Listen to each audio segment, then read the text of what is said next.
is soaking wool in hot water fun? Not necessarily.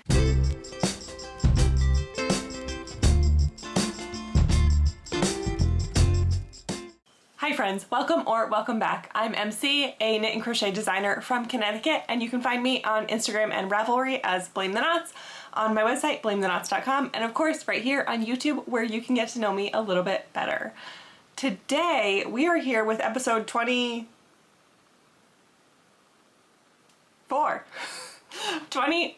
of the podcast. I totally forgot and I just looked it up.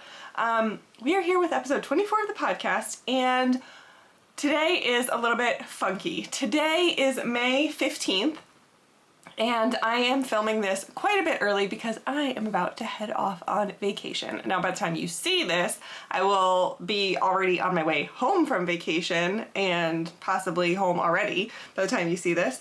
But I need to do some pre-filming so that you have stuff to watch while I'm gone. So here we are. So it has only been 1 week for me since I filmed my last episode. It will be 2 weeks for you viewing wise, but there is a lot less to talk about today because it has only been 1 week. So let's jump right in. It is a very gloomy and rainy day here today, so I am just in some comfy clothes and I am not wearing anything handmade, so we can jump right into our finished objects. And the first, well, and only finished object I have is my C Street tank, which is a design by me, and I am designing this in collaboration with Bree of the Little Wolf Knits. I am doing the crochet version and Bree is designing the knit version. So this is my second sample of this tank, and this version just has plain ribbing on the bottom. The first version had a high-low hem that scooped a bit lower in the back, but this one is just more like a traditional tank with ribbing at the neck, the armholes, and at the bottom. So this wrapped up really, really quickly. I was really surprised. I am using, or I used, the Little Wolf Knits yarn in the colorway I Can't Get Started, which was a Gilmore Girls monthly club, and I used barely over one skein. So I basically used one skein for the whole body, and then I had to dip into my second skein for all of the ribbing pieces, and that was it. I made the size 2 in this version. In my other one I made the size 3, which gave me neutral ease. This one is a size 2, so it has 4 inches of negative ease around the full bust, and it fits me great. I love it. I can't wait for it to be not rainy and a little bit warmer so that I can actually wear it, but I will probably wear it on vacation next week, so I'll get some pictures of it there. And I really wanted to make sure I got it finished for vacation so that I could bring it with me to the beach. So very excited about that.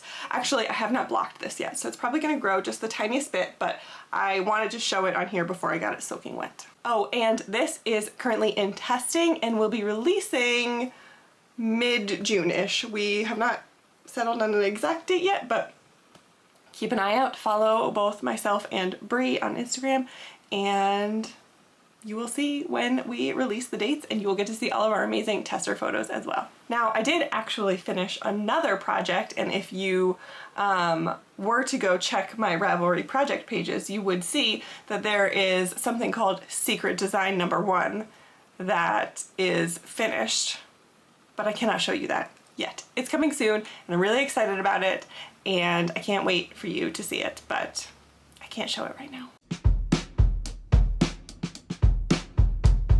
Moving into works in progress, the first thing I have to show you is a beautiful, bright, and fun spin. So this fiber is 100% Rambouillet, and I believe it was roving. Unfortunately, there's pretty little information that I have about this. I know that the label for the braids said the colorway was called Hot Summer Nights, but there was no dyer information. It said 100% Rambouillet, and that is it. So yeah, I don't have a ton of info on this, but it's been a lot of fun. I got this at a random shop, a random yarn store when I was on a little road trip. So I don't know. I don't know who dyed it, what the deal is. There we go. Sorry, I was trying to get my tail tucked in. So yeah, I don't know, unfortunately. This has been fun to spin with a caveat. I got 2 braids of this, so 8 ounces total, and when I started to spin, the fiber was so compacted. And this can happen. It's not necessarily a bad thing. It's not felted. Like if the fiber had been felted, I wouldn't have been able to use it. It was very, very compacted, which can happen during the dyeing process. It can happen because maybe it was braided really tightly and had been sitting in the braid for a while. It had been shoved in my yarn closet for a while, so it can just get kind of compacted, and therefore it was really hard to draft. So what I did was I steamed it, and I've had to do this before with a different fiber that I was working with, and it works wonders. So I will pop in a picture of the difference between like before steaming and after, and you can just see how much the fiber blooms. And since then it has been much easier to work with. I am spinning this on my new, to me, shacked sidekick, and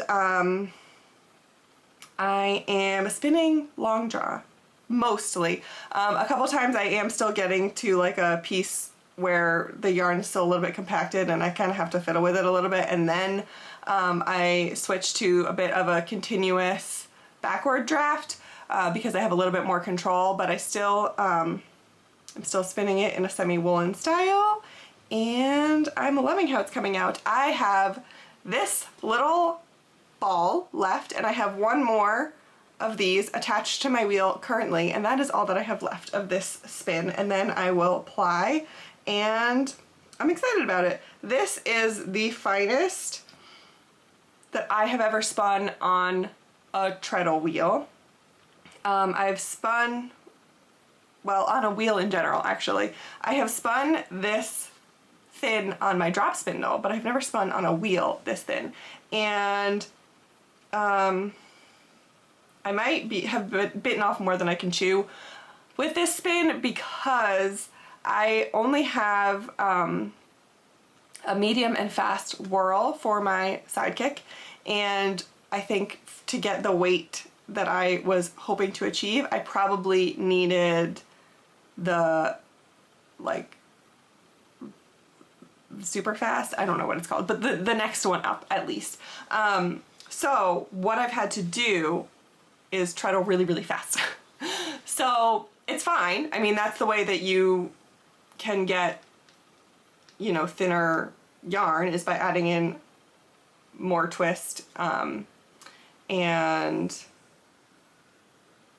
then you can draft thinner pieces by adding more twist.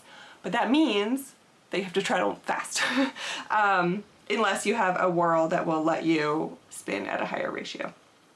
So anyway, I know I just threw out a lot of spinning terminology, and if you would like me to explain any of them, I am happy to, but I don't want to get too technical and stuff on the podcast. So, well, unless you want it. If you want it, I'm happy to get technical on the podcast, but if you are just here to look at the pretty stuff, then I will stop talking about it. So yeah, I am almost done with this. I am hoping to get this all spun up by the time we head off on vacation, and I probably won't get it plied before vacation, but I think I will be able to get it all spun, and then I can ply it as soon as I get home, and I'm looking forward to it. I'm probably gonna have a lot of yardage for this, so that's really exciting too. My next work in progress of sorts is actually this notebook, and this is just a huge notebook that I had sitting around the house that I had not used. It was empty, and I have started to write down all of my spinning projects in here, and I'm not going to show it because it's a mess, and a lot of my early spins I was trying to write down stuff that I remembered, but I didn't pay attention to a lot when I was doing those earlier spins. I was just kind of having fun, so I don't remember a lot of this information, but I'm trying moving forward to get better about writing down what I am doing, what my weight is, what my wraps per inch ends up being, my twist angle if I decide that I'm doing like a larger spin and it's going to be a long-term thing and I want to make sure that I can match it, all that kind of stuff. So I'm hoping that this will help me with consistency and maybe like being able to recreate certain types of yarn, all that kind of stuff. So yeah, just a little thing I thought I would talk about. Also, thank you all so much. I had several people reaching out to me about my Handspun and purchasing it. So that was really, really exciting. And I definitely would love to sell some Handspun. I felt very encouraged by everyone who reached out to me, so keep an eye out in the future for more of that because I will not stop spinning and I cannot use it all. So I would love to pass some of it along, and thank you. I'm so glad you're all excited. My last work in progress is something a little bit different and kind of ties in an acquisition as well, and that is this big old bag of fiber. So I bought a fleece, part of a fleece.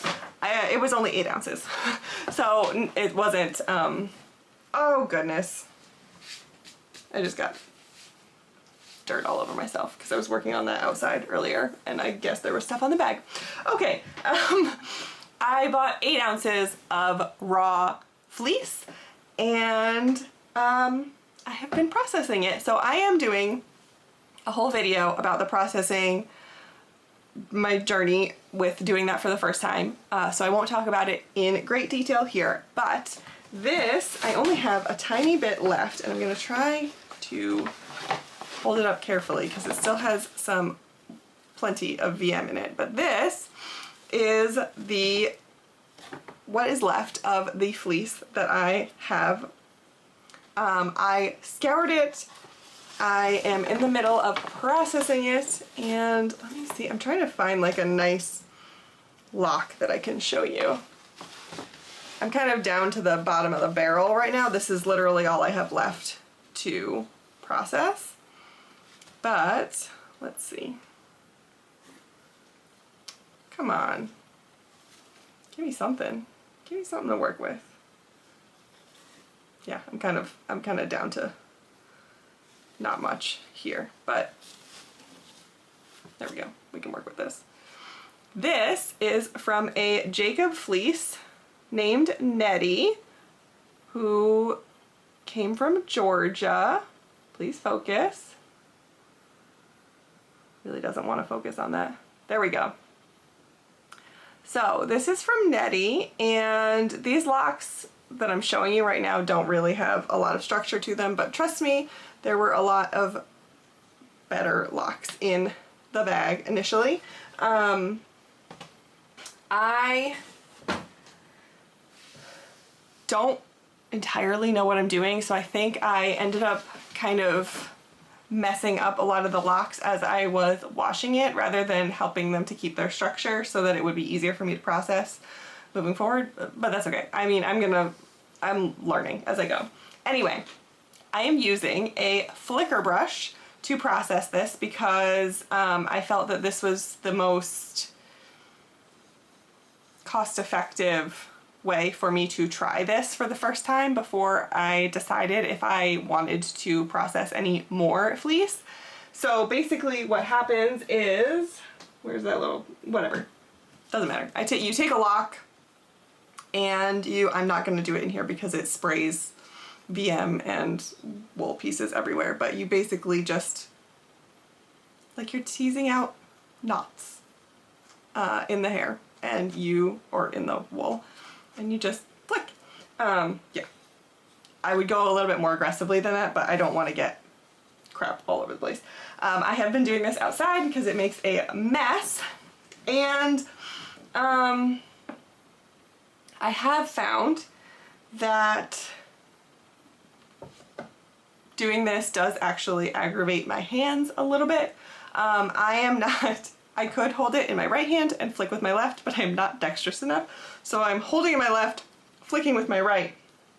But you have to hold things really tightly, and it is very much aggravating my thumb. I have hypermobility in a lot of my joints, and this thumb gets aggravated very quickly. I will not show you all that it can do because it grosses a lot of people out with how much it can bend. So that is why, if you've ever seen any videos with close-ups of my hand, I wear this. This is a ring splint, and it goes on my thumb like this, and it helps so that my thumb can now, there we go, put it against my shirt. My thumb can no longer bend as much. It pretty much stops it at straight. So I've been wearing this while I'm flicking, but it is still really aggravating me. My knuckle is a little bit swollen right now. So I do think as soon as I get some money coming in, one of the first things I will get is a set of hand cards, because this is fine. It's been working great, and I would do this again, but my my hand is really suffering, and I could just try to pace myself, but I'm not good at that. Anyway, okay, I showed you the locks. That was after scouring, but before flicking. Let me show you what it looks like after it's been flicked. Look at this. Look at this fluff. Look at how beautiful, whoa, whoops. Look at how fluffy and springy and open that is. It's so pretty. So this, did I say that this was from Jacob? A Jacob Yu named Nettie. I can't remember if I said that. So she has several different colors within her. This is probably a good representation. So she has a little bit of white. This is a big chunk of white. She has probably like maybe, I would say maybe 10% is white. And then there is this really, really dark black that has sun bleached tips. And then she also has a little bit,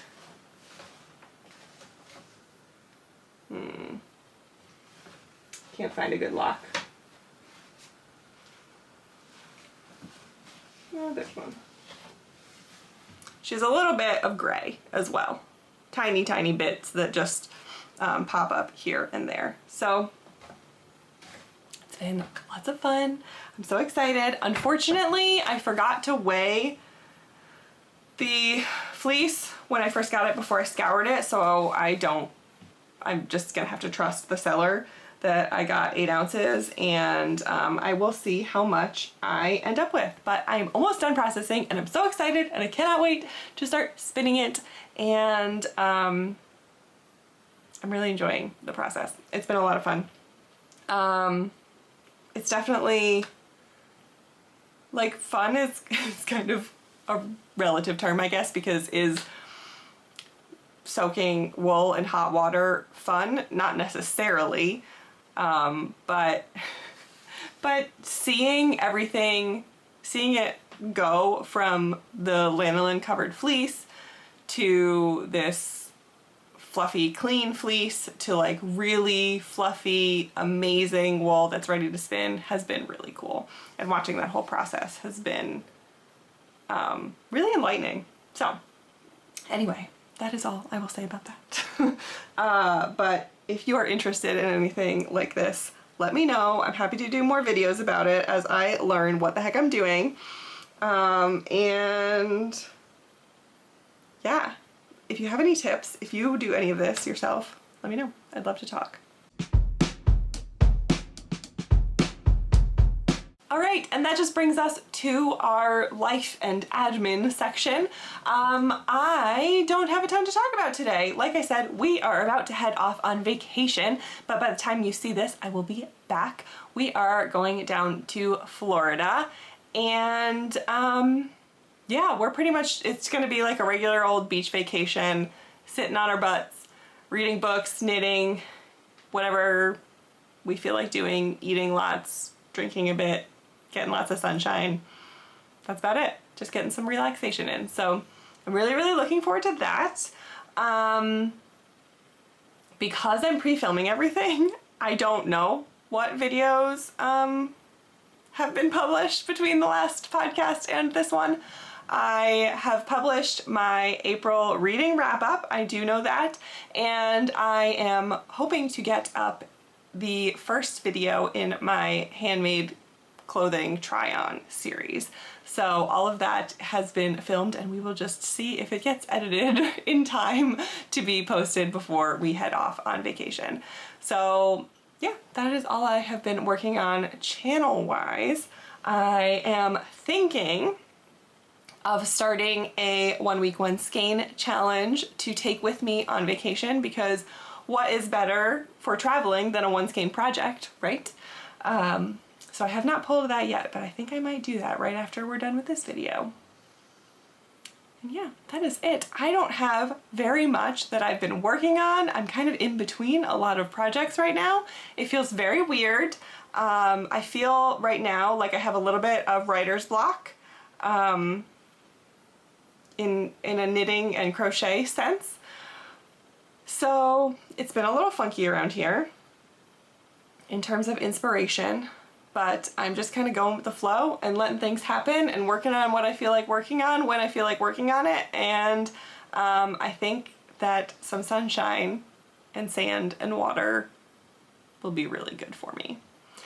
Also, I wanted to give a quick update because I know I did a lot of talking about my D-stash and shop updates and stuff like that, and that I haven't mentioned it in a couple of weeks. And that is primarily because I knew we were going away, and so I didn't want to, I was trying to mitigate having orders coming in and then not being able to send them out for a week. But my D-stash is still chock full and up on the website, and my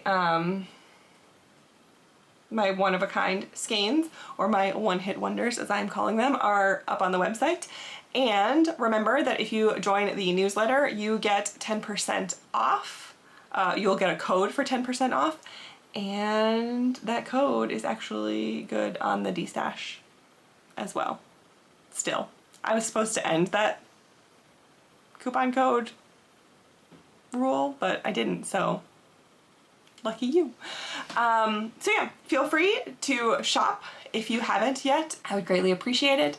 And I have a mountain of undyed things that are ready to be dyed as soon as we get back from vacation. So as you're watching this, I might already be with the dye pans, getting things ready for collection number 1. So get really excited.